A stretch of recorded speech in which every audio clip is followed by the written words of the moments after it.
Sir, ಇವಾಗ ನೀವು ಕಾಂಗ್ರೆಸ್ ವಿರುದ್ಧ ಬೆಲೆ ಏರಿಕೆ ಧಿಕ್ಕಾರ ಕೂಗಿ ಹೋರಾಟ ಮಾಡ್ತಾ ಇದ್ದೀರಾ. ಏನಿದ್ರು ನಿಮ್ಮ ಒಪಿನಿಯನ್ ಹೇಳಿ. ಒಪಿನಿಯನ್ ಅಂದರೆ ಇವಾಗ ಪೆಟ್ರೋಲು ಡೀಸೆಲ್ಲು ಇವಾಗ ಏನು ಕಾಂಗ್ರೆಸ್ ರೂಲಿಂಗ್ ಪಾರ್ಟಿ ಎಲ್ಲೆಲ್ಲಿ ಇದೆಯೋ ಅಲ್ಲೆಲ್ಲನೂ ಪೆಟ್ರೋಲ್ ಡೀಸೆಲ್ ಬೇಡಿಕೆ ಜಾಸ್ತಿನೇ ಇದೆ, ಎಲ್ಲ 100 ಮೇಲೆ ಇದೆ.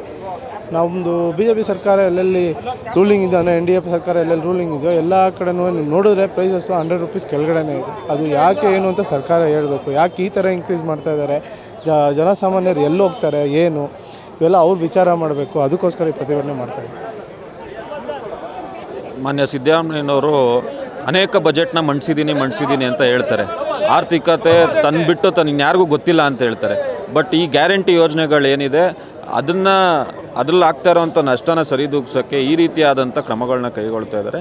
ಇದು ನಿಜವಾಗ್ಲೂ ಮಧ್ಯಮ ವರ್ಗದವರು, ಬಡ ಮಧ್ಯಮ ವರ್ಗದವ್ರಿಗೆ ತುಂಬ ರೀತಿಯಾದಂಥ ಒಂದು ಆರ್ಥಿಕ ಸಂಕಷ್ಟಕ್ಕೀಡಾಗುತ್ತೆ. ಸೊ ಆ ನಿಟ್ಟಿನಲ್ಲಿ ನಾವು ಇವತ್ತು ಪ್ರತಿಭಟನೆ ಮಾಡ್ತಾಯಿದ್ದೀವಿ. ಇದನ್ನು ಹೀಗೆ ಮುಂದುವರಿಸ್ತೀವಿ. ಖಂಡಿತವಾಗ್ಲೂ ಅವರು ಅದನ್ನು ಹಿಂಪಡಿಬೇಕು. ಏನೊಂದು ₹3-3.5 ಜಾಸ್ತಿ ಮಾಡಿದ್ದಾರೆ, ಅದು ಹಿಂಪಡೆಯವರೆಗೂ ಕೂಡ ನಾವು ಪ್ರತಿಭಟನೆ ಮಾನ್ಯ ವಿಜಯೇಂದ್ರ ಅವ್ರ ನೇತೃತ್ವದಲ್ಲಿ ಮಾಡ್ತೀವಿ. ಹೌದು, ಸಿದ್ದರಾಮಯ್ಯ ಅವರು ಕೂಡ ಹೇಳ್ತಾರೆ ಮೊನ್ನೆ ಪ್ರೆಸ್ ಮೀಟಲ್ಲಿ, ನಮ್ಮ ಮಹಾರಾಷ್ಟ್ರ ಹಾಗೂ ರಾಜಸ್ಥಾನಲ್ಲೆಲ್ಲ ಅವ್ರು ಯಾವ್ದು ನಿಜ ಹೇಳಿದ್ದಾರೆ ಸಿದ್ದರಾಮಯ್ಯನವರು? ಅವ್ರ ಹೆಸರೇ ಸುಳ್ರಾಮಯ್ಯ ಅಂತ ನಮ್ಮ ರಾಷ್ಟ್ರೀಯ ನಾಯಕರು, ರಾಜ್ಯ ನಾಯಕರಲ್ಲಿ ಹೇಳಿದ್ದಾರೆ. ಈಗ ಆಲ್ರೆಡಿ ಅವ್ರಿಗೆ ಸುಳ್ರಾಮಯ್ಯ ಅಂತ ಹೆಸರು ಬಂದ್ಬಿಟ್ಟಿದೆ ರಾಜ್ಯದಲ್ಲಿ. 1 ವರ್ಷ ಹಾಳು ಮಾಡಿರೋದು ಸಾಕಾಗಿದೆ ರಾಜ್ಯನ. ಇನ್ನೂ ಯಾವ ಅಧೋಗತಿಗೆ ತರ್ತಾರೋ ಗೊತ್ತಿಲ್ಲ. ಎಲ್ಲ ಜನಗಳ ಮೇಲೆ ಹೊರೆ ಹಾಕಿ ಪೆಟ್ರೋಲು ಡೀಸೆಲು ಅದೆಲ್ಲ ಜಾಸ್ತಿ ಮಾಡಿ ಅವರು ನಾನು ಆ ಭಾಗ್ಯ ಕೊಡ್ತೀನಿ, ಈ ಭಾಗ್ಯ ಕೊಡ್ತೀನಿ ಅಂತಾರೆ.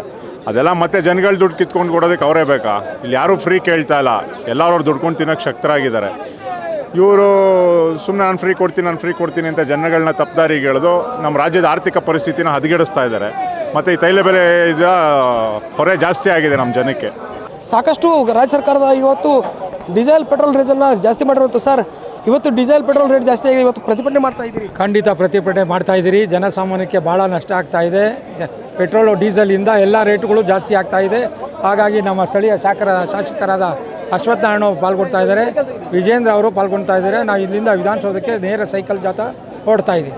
ಸರ್, ಈಗ ಪೆಟ್ರೋಲ್ ಡೀಸೆಲ್ ಅಷ್ಟೇ ಅಲ್ಲ, ಸಾಕಷ್ಟು ದಿನಸಿ ತರಕಾರಿ ಮೇಲೆ ರೇಟ್ ಜಾಸ್ತಿ ಇದೆ, ನೀರಿನ ದರವನ್ನು ಜಾಸ್ತಿ ಮಾಡ್ತೀವಿ. ಎಲ್ಲ ದರನೂ ಜಾಸ್ತಿ ಮಾಡಿದ್ದಾರೆ. ಸ್ಟಾಂಪ್ ಪೇಪರ್ನು ಜಾಸ್ತಿ ಮಾಡಿದ್ದಾರೆ. ಭಾಳ ಕಷ್ಟ ಆಗ್ತಾಯಿದೆ ನಮಗೆ.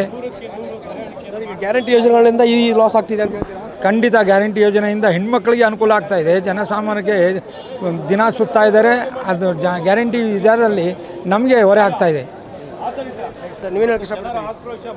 ಈ ಬೆಲೆ ಏರಿಕೆಯಿಂದ, ಇಂಧನ ಬೆಲೆ ಏರಿಕೆಯಿಂದ ನಿಜ ಹೇಳಬೇಕು ಅಂದರೆ ರಾಜ್ಯದಲ್ಲಿ ಆರ್ಥಿಕ ದಿವಾಳಿತನ ಆಗ್ತಾಯಿದೆ. ದಯವಿಟ್ಟು ಹೇಳ್ತೀವಿ, ಇಮ್ಮಿಡಿಯೇಟ್ಲಿ ನೀವು ಪೆಟ್ರೋಲು ಮತ್ತು ಡೀಸೆಲ್ ದರ ಇಮ್ಮಿಡಿಯೇಟ್ಲಿ ಇಳಿಸ್ಬೇಕು ಅಂತ ನಾವು ರಾಜ್ಯ ಸರ್ಕಾರನ ಆಗ್ರಹ ಮಾಡ್ತೀವಿ.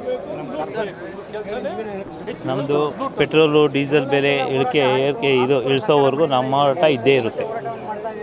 ಸರ್, ಇವತ್ತು ಸಿದ್ದರಾಮಯ್ಯ ಗ್ಯಾರಂಟಿ ಯೋಜನೆಗಳನ್ನ ಸಾಕಷ್ಟು ಜಾರಿಗೊಳಿಸಿ ಸಾಕಷ್ಟು ಖಜಾನೆ ಖಾಲಿ ಇದೆ ಅಂತ ಮಾತನ್ನು ಆರೋಪನ BJP ಮಾಡ್ತಾ ಇದೆ. ಆದರೆ ಇವತ್ತು ಹೋರಾಟ ಮಾಡ್ತಿದ್ರಿ, ಈ ಹೋರಾಟ ಯಾವ ರೀತಿ ಆಗಿರುತ್ತೆ?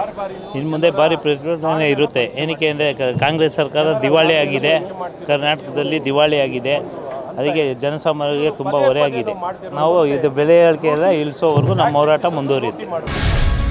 ಗ್ಯಾರಂಟಿ ನ್ಯೂಸ್, ಸುದ್ದಿ ಖಚಿತ, ನ್ಯಾಯ ನಿಶ್ಚಿತ.